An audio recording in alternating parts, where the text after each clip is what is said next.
Ooh, y'all. My. The cliffhanger from episode 2. I don't know, girl. I don't know. Another week, another show. Got that hot tea, you know. Ooh. Get ready for the unfiltered truth. What she thinks too. On reality, on everyone. Oh, yeah. The real talk has just begun. What she thinks too. Real commentary, real opinions. What she thinks too. What she thinks. Hey, y'all. It is your girl, Marquetta Shanae, and welcome back. We are reviewing season 20, episode 2 of Married at First Sight. And honey, I got a lot to say. I have a lot to say. So let's go ahead and jump right on in. We're not going to waste no time. Let's kick this thing off. So as we see episode 2, it picks right back up where the premiere episode left off, and that is with Marissa and Adam. Okay, so the cliffhanger was her saying in the first episode, I know him, I've seen him before. So of course everybody's trying to figure out, girl, how you know this man? When you saw this man? Is this the girl that was on the phone? Is this the homegirl, the girl? I've seen so many different speculations in reference to how she knows him, but we find out that he tried to holler at her 2 years ago in a bar, but they never dated. Now, Adam, this is what I know today. I said the fact that you met her in a bar, but you don't drink. Now, have you never drank? And it's not to say that you can't be in those type of places and not, partake in alcohol, right? Because people can go to dinners and stuff like that. But when I think of bar, I think of alcohol. I think of music. I think of partying. I think of, certain things are associated with bar. So I put in my notes, okay, you say you don't drink, but maybe he drank back then and he doesn't drink now. I don't know. Let's see if they kind of dig more into that. But hey, that was my thoughts in reference to that. Another thing that I thought about too was, okay, so she said like we literally talked for like a minute and nothing ever went from it. What was it back then 2 years ago that it never went anywhere? What I would love to see a conversation with them as to why it never blossomed from that point, right? Because he said that he doesn't approach many women. So anybody that he does approach is attractive, okay? Okay, so all right, Adam, we see you, but I would like for them, and I'm pretty sure that will probably come up in the next episode, maybe, in regards to why it never blossomed into anything else. And we'll get to some other little odd moments that I picked up on during their wedding reception. Yeah, it was a few little, I told y'all in the first review, I see a few little red flags, and I'm seeing a lot of people say they see, some of those same red flags that I'm seeing in Adam. So we'll get there when we get there. Next, we go to Tori and Felipe. Okay. So her sister, Macy, gets up and does a speech. And I can tell, listen, Macy don't play about her sister. Macy don't play about her sister. And one thing I noticed and paid attention to, because his friend, Felipe's friend, did like a speech in reference to him too. And one of the things he mentioned is what I said, and what we can all see, that inflated ego that Felipe has. Now, I don't know if that's going to be something that agitates Tori moving forward. We don't really see her talking much about it right now. So we don't have, that type of insight to see. I don't see that much green screen from her. We call it green screen, but the little side interviews or whatever. I don't see many things that she has to say negatively or concerning wise towards Felipe. So, we'll see how she, vibes with him fully. And it seems that she really likes him. And so that's the main thing, right? It seems that she really likes him, but we gonna see how, all this plays out as we continue to watch. Next was Girlllllll and Mecca. Now, this started with his daddy. Okay, daddy, chill out. chill out. I'm just saying for me. Now, Belle may like it, and she did mention, certain things. But as for me, yeah, calm down a little piece. Calm down just a little bit. But off rip, he was asking her about the kiss. Okay.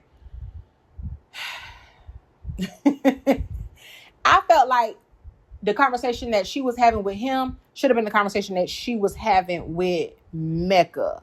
What y'all think about that? Like, the daddy was, digging in, so on and so. So, do you like it? What you thought about?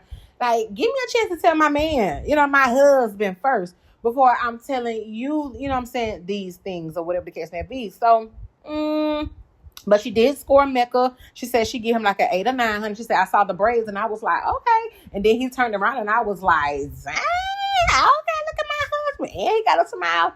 So she's attracted to him. That's a good thing because attraction is a part of, relationships, so on and so forth. And we'll get to that. Now, I noticed this thing in reference to Mecca as well, that he needs a lot of like reassurance.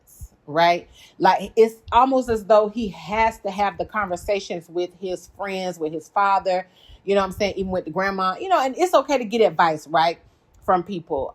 But it seems as though when I say has to, like, it's imperative that he gets that reassurance from his friends and that he struggles with having his own thought process a little bit. I don't know if y'all picking up on the same thing, but that's what I'm kind of picking up on.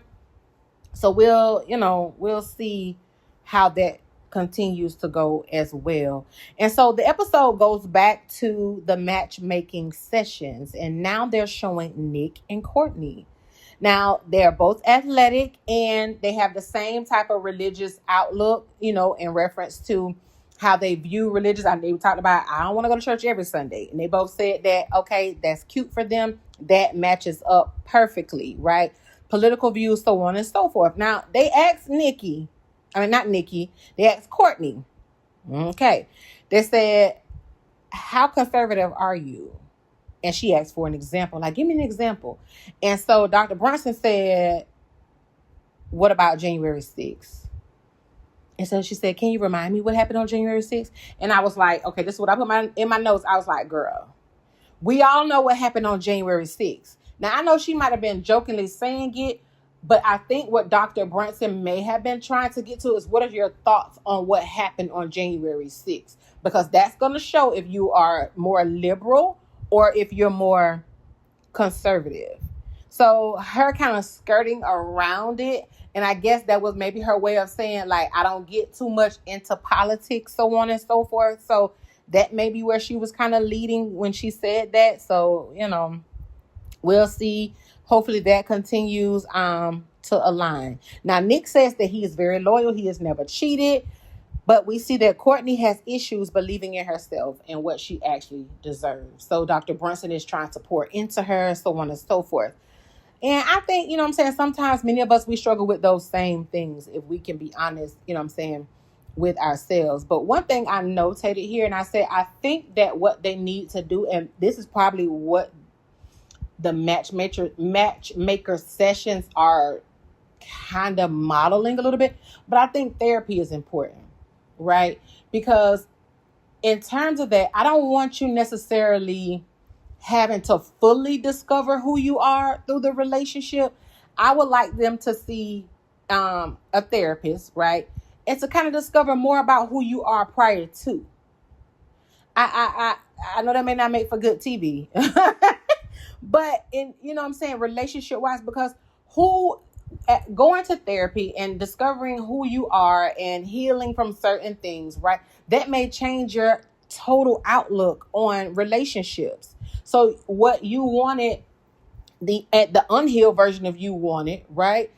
The healed version may not. And you may attract something different. And you may go to the matchmaker with something different. I don't know, y'all. Y'all tell me what y'all think. Y'all drop that in the comments and tell me what you think about that. Should they go to therapy prior to, individual therapy prior to the actual matchmaking portion, and then get matched from that point on, and then have couples therapy, so on and so forth within the marriage.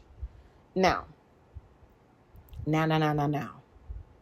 Nick, Nick, Nick, come to the front of the congregation. And maybe you don't need to come to the front of the congregation. Maybe you need to stay in the back. Okay, so Nick, you've been on a lot of reality TV, my boy. You've been on a lot of reality TV. That thing said 5 different reality shows. Nick. Oh my gosh.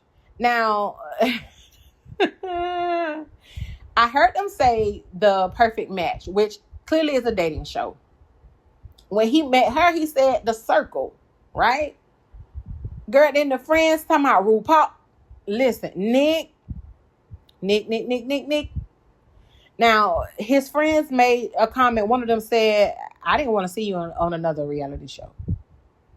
I didn't want to see you on another reality show. Because what is that about? What is that about that you keep going on reality TV and these various shows? How do you go from The Circle to The Perfect Match to RuPaul? And listen, I watched RuPaul Drag Race. And I'm thinking back and I was like, you know what? He probably was one of those people, you know how they do that. If you watch RuPaul Drag Race, sometimes they do makeovers of heterosexual men and turn them into drag queens, right? They have like this little competition. So it had to have been that because, or are you saying he was one of the, we're going to see. We are going to see. But Nick, your people say you'd have been on too many shows, and I have a tendency to agree. Let this be your last one. Let this be your last show that you are on, Nickelodeon. But anyway, they both look amazing. I will say that. And somebody yelled out, "Oh, he look like Tom Brady," and I can kind of see it. Y'all see it a little bit. It's giving a little Tom Brady. Now, I didn't like how he lied. That was a red flag, Nickelodeon. You lied when you said, "Oh yeah, I've been on a reality TV show," and she was like, "Oh, okay, that, you know." He was like, "Oh, but it wasn't a dating show. It was The Circle." And she was like, "Even if it has, that's fine." And you see that, Nick? You could have just been honest. Now the people is whispering about you being on reality TV. Listen, we haven't got there yet, but we'll get there. So we see the episode go back to the matchmaking session, and we have Michelle and Cameron. And I can tell that Michelle is a lover girl. She's giving real cute, petite lover girl. Okay, I like Cameron, and his character right now seems very authentic, y'all. I was like, okay, Cameron is. I'm liking the vibe so far, right? I'm not getting red flags from Cameron thus far. Now, he said that he dates with intention, and I absolutely love that. And she talked about how she struggled to find men that date with intention because she dates that way. So with them both having that same outlook, I absolutely love that. And they do seem like they are perfect together. And I love, honey, how Michelle came riding in with the horse and carriage. Yes, ma'am. She said she finna stand out from the rest. Now, I don't know if y'all picked up on it, but there was this awkward moment with the officiant where there was like this silent pause there. And it was like, okay, what am I supposed to say? What am I supposed to do? Like, okay. But they laughed through it, but it was very awkward. I don't know what was supposed to be in that moment. If he was Cameron, you were supposed to say something. If the officiant was, I don't know. It was just a little awkward, as they say, pregnant pause right there. Then the episode goes to the reception of Marissa and Adam. And her best friend gives her a speech. And Adam's best friend gives a speech. Now, I noticed that when her best friend was giving the speech, baby, it gave Adam some pause. Did y'all see his face?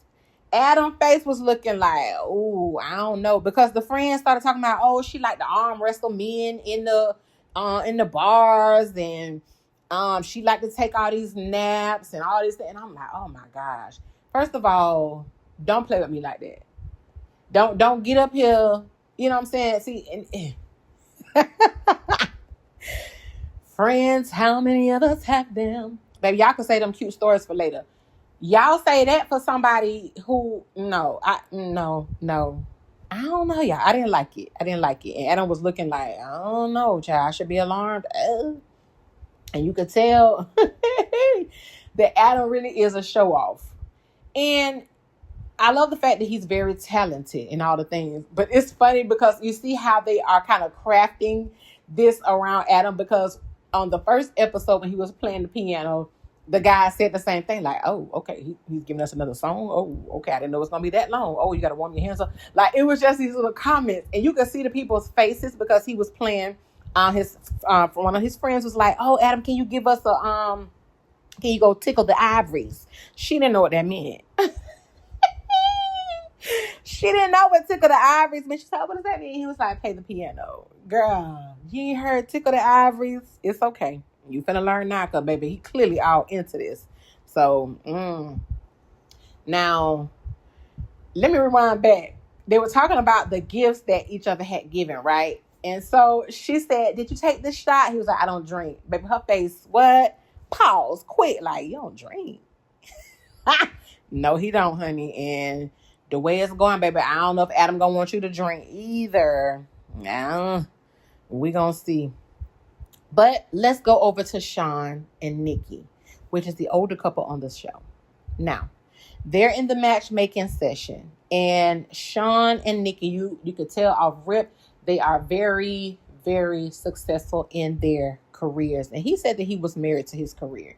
I think he is 46, or he's 48. She's 46 or 44. They're in their 40s. I'm in my 40s too, so nothing against that. Now, he gives a little piece of overachiever, but that's okay. It's not a bad thing. Because she kind of give that vibe too. Now, they both mentioned that they want to have children. She mentioned, okay, biological clock, baby. I don't know that I can have them naturally, so on and so forth. But through prayer and science, maybe we can. He said that he wants kids, right? He's open to adopt, so on and so forth. Cool. Now, he is 5'6", and he says that he likes a woman that's tall. He like a little Lisa Leslie type, honey. He said he like the long legs. And now she mentioned that she likes a man that's tall, but she has dated a man that is not. Now, as they're in their matchmaking session, I can already kind of see and predict how this is going to go based off the answers that they're both providing, right? Now, Dr. Brunson asked Nikki, like, how much does she make? Honey, baby, I don't know what she do. I forgot what it says she does. But she said she made anywhere from $250 to $350. And that's K per year. And so Dr. Brunson said, okay, well, how much do you want your man to make? She said, at least $250. At least $250. Now he said, okay, well, do you know what the average salary is? She said, oh yeah, I know all the stats. She said, so Dr. Brunson said, well, what if he makes $64K? Why isn't that enough? Now that made me pause the episode, and I started to think about that for myself, right? Why isn't that enough? If you make this amount, ladies, and the man comes in making 64, why isn't that 64 enough? Now, she kind of discussed, I worked hard, so on and so forth. And so Dr. Brunson asked her, what is your deal breaker? She said, 200. Baby only knocked out 50. Listen, Nikki only knocked out 50. I knock out 50. That's it. She did not drop down and say, you know what? If he made 64, but he was a stand-up guy and amazing to me, baby, she ain't care about that. Nikki said, I knock out 50K, but he at least didn't be making 200. Nikki, girl, y'all. I really want to have dialogue in reference to that. So y'all drop down and tell me what you think about that. Ladies, are you willing, right? The guy has everything. Are you willing to continue? Well, this is the thing too, because you wouldn't necessarily know that he has everything, because a lot of times we do ask what the person does up front. So you kind of have information going into it. So this is, an unorthodox situation where you're going to marry this person regardless. And at the end, you're going to determine if you want to stay, right? Whereas we're getting to know people along the way. So if a man came to you and said what he did, you may not necessarily know that he has all these other amazing qualities because you disqualified them based on what his career is or what he makes or lack thereof, right? So it is a little, different in reference to how to determine if you are willing to give the person a chance, because you don't know. You know what I'm saying? Off rip. You taking a gamble at that point in the beginning. And she's taking a gamble now. But again, usually when we're dating to marry. But in their case, they're marrying up front. So it is a little bit different. Now, the next thing was attraction. That was one of the questions that the matchmakers discussed. And it talked about, they're not knowing if they were going to be attracted to each other. And when I say they, I mean the matchmakers. We're talking about this together before they actually officially matched them. And they also talked about egos, because they are both extremely successful. So we'll see how this flows. Now it gets to the wedding day and you see them exchange. Well, I didn't even see them exchange gifts. Now I'm thinking about it. They didn't show us that she sent a gift over to him. But we saw him send a gift over to her. Is that alarming? Because a lot of times we see where, and I got to think back, I don't know if the women sent gifts to me. I know that Marissa sent one to Adam, which was the drink and the shot glass and the journal, right? But I don't know if anybody else did. I know on the older seasons, it's usually the woman will send something to the man will send something to the woman. But anyway, I didn't see her send nothing to him. He sent her a beautiful, thoughtful gift, which was a necklace. All right. Now it goes back to Belle and Mecca. And like I said, she loves how he looked. She thought his daddy was funny, but she did say he was unhinged. And he was a little bit unhinged. Now, he gave a pretty good speech. And I love the speech that her mom gave as well, and how she encouraged Mecca to be himself. And I think that he needs that. Like, okay, it's like I said, I think he needs reassurance. And her mom saying, I love how you're goofy, but you're also intelligent. Yeah, tap into that, mama. Pull that part out. Pull that part out of him. Then we go back to Tori and Felipe. They had a very sweet moment with Felipe's mom. And listen, they talked about like Felipe being this great dancer and his dance moves and all these other things. Baby, all I saw was jumping up and down when the music came on. I was like, where's the good dance moves? But then we go back to Nick and Courtney. And they mentioned Nick. I done said this before, not Nick. With these reality shows, they said Nick was on Drag Race. Now, what was funny is Courtney was like, oh, we're big car people. And they literally said he was on RuPaul's Drag Race, right? And she said, oh, we're big car people or whatever. It was like, no, it's not like car racing. It's drag. And it was like, oh. But his friends mentioned again, he loves the spotlight. And now you see her wheels turning, and they have her in the confessional setting, and she's thinking about his intentions. She was like, yeah, it does kind of bother me a little bit that, you know what I'm saying? Like, is he on for the right reasons? And you see some of her friends asking it like, girl, is he here for the right reasons? So on and so forth. And you don't know, because you don't know this man. You don't know this man. But the show wraps up with yet another cliffhanger. We then see the wedding day for Nikki and Sean. Now, his mama and his sister, beautiful. And he was like, Mom, oh my gosh, you are so beautiful. You look like the queen from Bridgerton. Yes, she did look like Queen Charlotte from Bridgerton. Mama was very, very beautiful, very, very poised, honey. Yes, ma'am. So I love how he walked down that aisle. Sean walked down the aisle with so much confidence and so much energy. Hey, y'all, he was talking to both his side and her side, getting to know, hey, Mom, what should I call you? She was like, Mama-in-law. He was like, okay, hey, mother-in-law. And I love how he was interacting with her family and everybody. You could tell that he comes with this confidence and this ball of energy, and he's a good time, along with being very successful and intelligent. But baby, when she got to see him, the vibe switched. The vibe switched. And I thought at one point she said, okay, I'm waiting on my husband. And if she did say that, the way that I heard it and the way that I took it was, this man can't be my husband. That's how I took it. Now, I don't know if y'all heard it and took it that way, but that's how I kind of like, this him?